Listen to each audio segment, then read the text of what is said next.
9वीं और 10वीं कक्षा के छात्रों, आज हम उपयोजित लेखन इसमें प्रश्न 5वां और उस प्रश्न 5वां में प्रश्न 5वां यह पत्र लेखन का होता है और अनिवार्य है। प्रश्न 5वां में प्रश्न 5वां आ और ई ऐसे 3 प्रश्न रहते हैं। उसमें से अ में पत्र लेखन और गद्य आकलन ऐसे 2 प्रश्न होते हैं 10 अंकों का।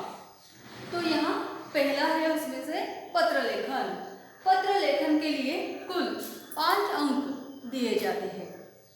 ये जो पत्र लेखन है, यह पत्र, इस पत्र के द्वारा क्या करते हैं हम अपने विचारों को, अपनी भावनाओं को शब्द के रूप में पत्र के माध्यम से यहाँ एक दूसरे को भेज देते हैं या एक दूसरे तक पहुँचाते हैं। आज अपनी भावनाओं को और अपने विचारों को दूसरों तक पहुँचाने के लिए पत्र की आवश्यकता नहीं होती। तीव्र गति वाले जो उपकरण है, वे उपकरण आज मौजूद है। फिर भी जो पत्र है, यह पत्र कुछ कारणवश लिखना पड़ता है।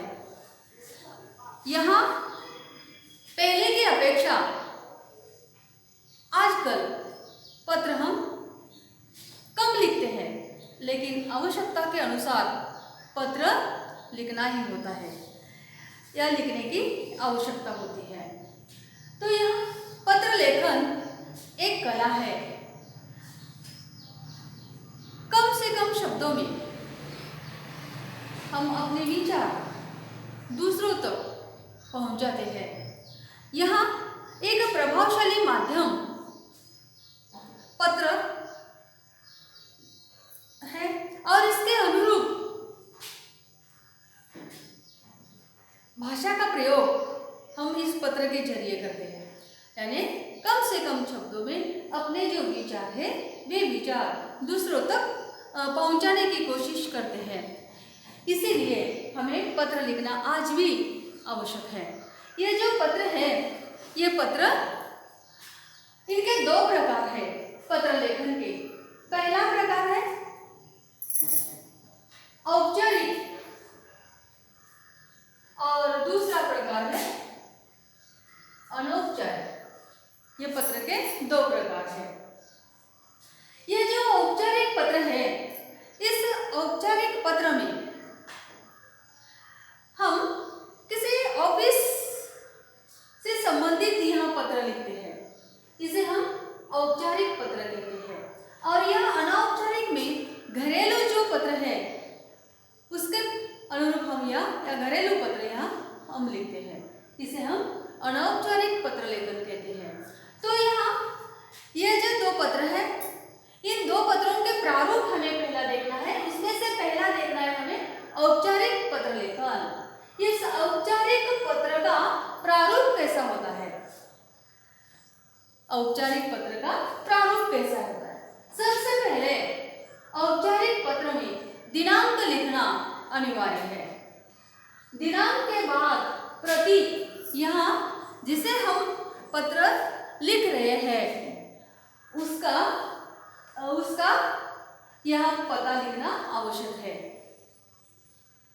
उस व्यक्ति का पदनाम लिखना आवश्यक है। उसके बाद हम विषय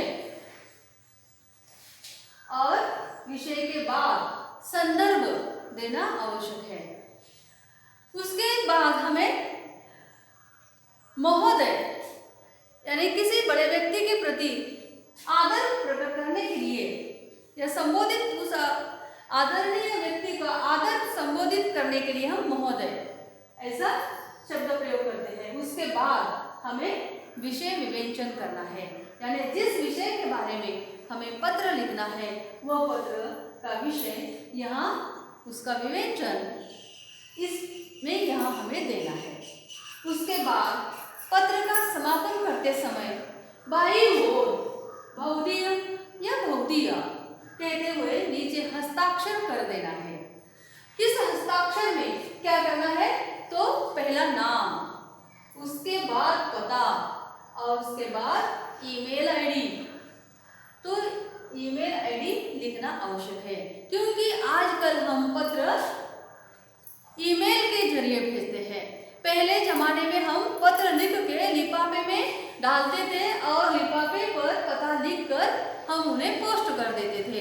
लेकिन आज हम उसी प्रकार का पत्र नहीं भेजते, आज हम मेल कर देते हैं और ईमेल करने के लिए यहाँ ईमेल आईडी होना आवश्यक है।